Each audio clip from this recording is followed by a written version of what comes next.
Hey guys, it's Gwen here from Olive and Oak, and I'm going to be showing you how to put together this really fun interchangeable DIY kit that allows you to flip out your decor seasonally super easy. So inside of your kit, let me just put this over to the side.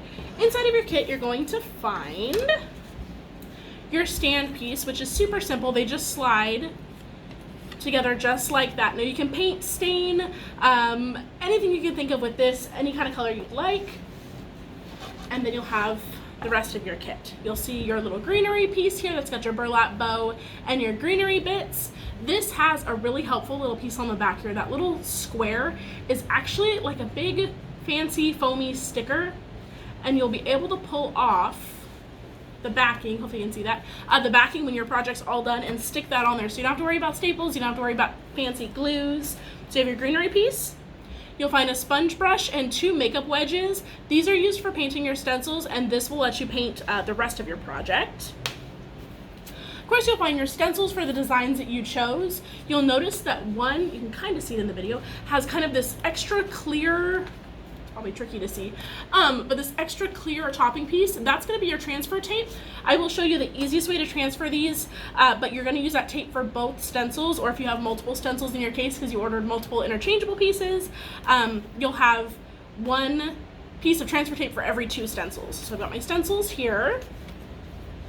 Now you'll have your base piece, which is this big round section here, and if you look closely on there, you're going to have these little engraved lines that allow you to create that shiplap look if you'd like. There's also, if you look real close there, a very lightly scored circle that goes all the way around, and you're going to want to make sure that this hole goes to the top because that kind of helps you push your piece out when you're ready to switch out seasons.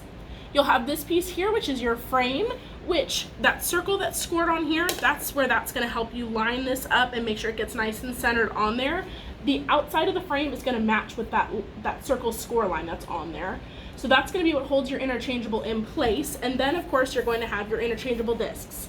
Now this one you're actually going to be painting both sides of. You just want to make sure that your project is very dry before you flip and things like that. So let's get started. For your base piece, you can paint, you can stain, whatever you want to do for your big base piece. I personally love, especially because I want it to be super neutral so I can use it all year long, I really like the white for the big base piece, and then I like this kind of faux stain look for my ring here. Now you can paint these if you'd like to with your sponge brush, or if you like that kind of faux distressed like wood grain coming through stain type look, take a baby wipe and a little bit of acrylic paint and actually stain the wood using that baby wipe and the paint and kind of rub it around, and that's what gave me this kind of brown wood grain look to it. So there's a tip that you can use there. Once those parts are both painted and completely dry, on the back side of your ring you're going to notice there's this kind of funky printed thing that's going to say 3M. This actually turns this into a big wood sticker, and just like with your greenery piece, you'll be able to peel that off and stick it down, so you don't have to mess with any icky super glue. I'm not a fan of super glue, it gets stuck to my fingers, so I figured we'd skip that step and instead just use that. So once these are painted and stained the way you'd like, you'll go ahead and affix those 2 pieces together and then set them aside. Now for interchangeable piece, you're going to paint one side and let it dry completely, and then you'll flip it and you can paint your base on the other side. Now with this part, I recommend painting, if you want to do the faux stain again, you can use a baby wipe, or if you want to paint it, now where did my paint go? You can use, I really like the Apple Barrel acrylic paints, but you can kind of use whatever paint you would like. This is the brand I really like. This is just a big bottle. So we're going to use our sponge brush and get that all nice and painted in.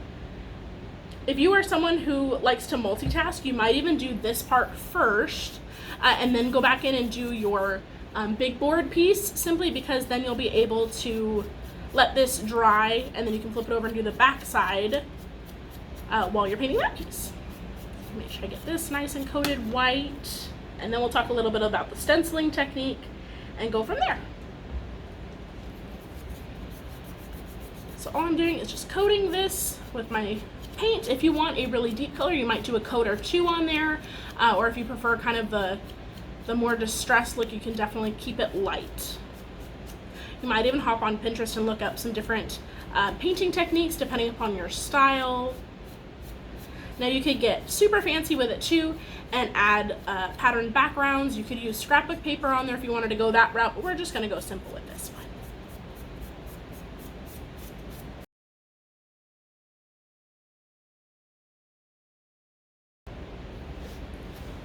Okay, so our side one of our disc is all nice and filled in, and it is the color that I want it to be. Now normally I would recommend let this side dry and then flip it and base coat your other side, but we're just gonna do the one side for time purposes. Now we're gonna take our stencil. Again, we're gonna be looking for the one that has that kind of clear tape on the top of it, because that's the one we're gonna start with. So you'll pick what side you want that to set on. And you can take out something like a card or an old gift card or something along those lines, and you're gonna use this as a squeegee. So just push down on that tape to make sure it's going to pick up your stencil. And what we're wanting to do is to make sure when we peel that tape off of our stencil back, it's gonna pick up all of the green part. So the trick with that is if you put it face down like this and kind of pull back the corner of that white paper backing, put your finger on top of the tape piece and peel backwards kind of at an angle. It kind of helps make sure it all comes right off. So now we have this piece and we have our sticky little stencil. The next thing we're going to do is lay our stencil down on top of our board. Now this is the part we're going to want to make sure that this is completely dry before you do the next painting step, because if not, it's not going to be very nice to us. Checking to make sure it's dry. Okay, now that our board is nice and dry, it's time to put our stencil design on it. So go ahead and set your board aside for just a minute and you're gonna pull up your stencils. Now remember, we're looking for the one that has that clear tape sitting on top of it. That's called transfer tape, and it's gonna help move the whole stencil as a single piece so that you're not having to chase after the little insides of E's, the inside of this little heart, and things like that. So what you're gonna do is take an old gift card or a debit card, whatever you'd like, and you're gonna just kind of rub down on that tape on the top of your stencil to make sure that it's stuck all the way across. And then the trick to getting these off super easy is to lay it face down like this on your table. Take up just the corner of that white paper backing, because we're gonna pull that backing completely off, and put just your index finger down on the tape. I know it's tricky to see up here, but I promise I've got my finger on the edge of my tape, and then my white piece that I'm gonna pull back. And then kind of bend it backwards and pull it off like this. And it kind of helps make sure that everything stays down. If something should pop up, just kind of lay the paper back down, rub it again so that it pops off of there. So now we've got our stencil here that is stuck to our transfer tape, and we're gonna put it down on our project. Now this is why it's super important to make sure that your project is dry before you put this down, because if not, it can pull up your backing, and that's not fun. But now we're gonna get our tape, or our stencil, kind of centered up on our design. It's a little tricky to do in the camera, but you guys get the idea. You're gonna get that circle to set just centered up on your other circle, so it looks kind of like that. You're gonna use your card one more time and just kind of use it like a squeegee and push that green stencil down onto your board.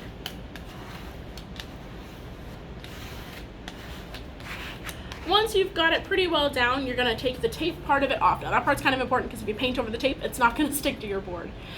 So again, we're gonna pull, I like to do it at that angle. So we're taking our tape and we're pulling at an angle and kind of down and back to make sure that all of our lettering, the insides of our letters stay down on the board.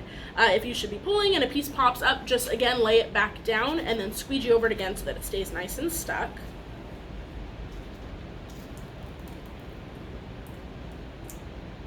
There we go. Now if you want to, for extra measure, you can take your card back over it just one more time to make sure everybody stays in place. I mean, that's kind of cute all by itself, but we're gonna paint that one on there. Now it's up to you. You can grab a paper plate, a foam plate, a paint well, anything you'd like. I really like to just use the leftover paper from my stencil as a spot to put some paint. And again, I'm just using black apple barrel paint. I really like their matte options in particular, if you're looking for some paint, and they're 50 cents at Walmart. Super affordable for some really good color options. Now we're gonna take our makeup wedge, and instead of using the large flat section, we're gonna use the bottom part, kind of the bottom of that triangle right there. We're gonna pick up some paint on just that bottom section, and I'm kind of tapping it so that I offload some of the paint so it's not super, super thick. I've just got some paint on there. We can kind of see how it's just along that edge and there's really no 3D to it. And then I'm going to take it onto here and I'm going to pounce instead of swiping, because when you swipe you can push paint up underneath your stencil and we don't want to do that. So instead we're just going to kind of pounce the paint on there and fill it all in. Now you're wanting to just paint where your lettering is, because everything else is going to come off when this is all said and done. So we're just going to fill this in. You don't need a lot of pressure. If it's not covering in one coat, that's fine. You can always add a second coat of paint over top of it to really fill it in. One other piece of advice, if you're doing a dark colored background, maybe a black or something along those lines, and you're going to do a lighter color on top to get it filled in really quickly, another option you can do is use a gray paint underneath, like a light gray, and do one coat of that and then do your desired color. It just kind of helps fill in and lighten up the background section you're working on. But again, you won't want to pull your stencil up in between your coats of paint. You'll leave it in place. So let's get this one nice and filled in. Since I'm doing black on a white background, it's going to fill in pretty easily. But part of the fun with these is you can really pick any colors you want to work with. You can go all neutrals. Maybe you have a really farmhousey look, or maybe you have a accent color that is all throughout your home. I know turquoise is really popular. I'm obviously a fan of olive green. And so you can really use those and mix them into this so that it becomes something that works for your home all year long. Fill all of this in. And it's going to look like a mess for a minute, but that's just fine. Now normally what I'd recommend once you get it all filled in, especially if you are using maybe colors that don't have quite as much depth as a black for your stencil color, let it dry for just a moment before you pull your stencil up so you can see if there's any points that need to be kind of gone back over or refilled in. There's a couple little spots that I can, even with the black paint, that I can kind of fill back in. There we go, perfect. So we've got all of our spots filled in on there. If you look, I've got this big, crazy black mess on my board. Now I would normally recommend letting it dry until you get really comfortable with this, but we're gonna go ahead and try to peel it anyway. So what we're gonna do now is to remove that green part. Now usually you could leave this in place, let it dry, do your back side so that you peel all at once, but we're not doing the back side right now, so there's that. So I'm gonna just pick at that end piece with my nail. Now you could use something like tweezers, a dental pick. I've seen people use toothpicks or a thumbtack nail. And I'm just picking lightly enough, kind of like you're picking a sticker off of something, so that my stencil starts coming up. So we're gonna start pulling this off.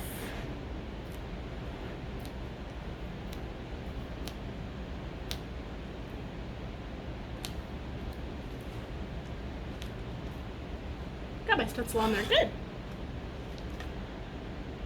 This is why sometimes it's a good idea to let it dry first, but that's okay, we're gonna roll with it.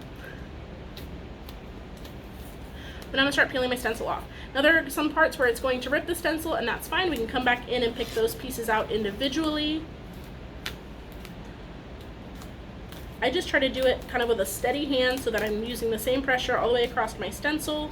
If you get too rippy with the background, sometimes it can pull up your background paint, and we definitely don't want to do that. So just use kind of firm but consistent pressure to pull it up.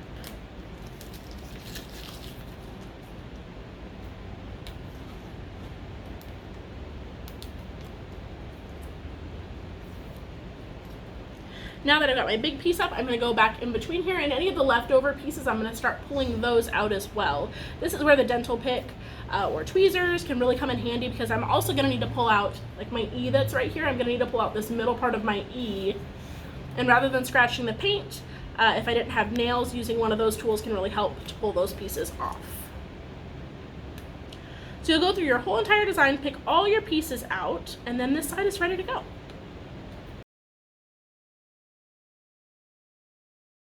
There we are. Now we've got all the letters weeded out, and all we have left behind is our design, which says welcome home, and it's got the little frilly on the bottom. I can pop that right into my interchangeable base, and this is a design that I can display all year long. And then when I'm ready for something seasonal, I can either flip it over and display my second option on the back, or even grab an extra disc with 2 more designs on it. On our website, we've got a whole set of seasons, holidays and sentiments that you can grab for your interchangeable piece. But if there's something that we don't have on there that you'd like to see, feel free to shoot us a message. I'd be happy to make something for you. Thanks for trusting us here at Olive & Oak to help you create a home you love.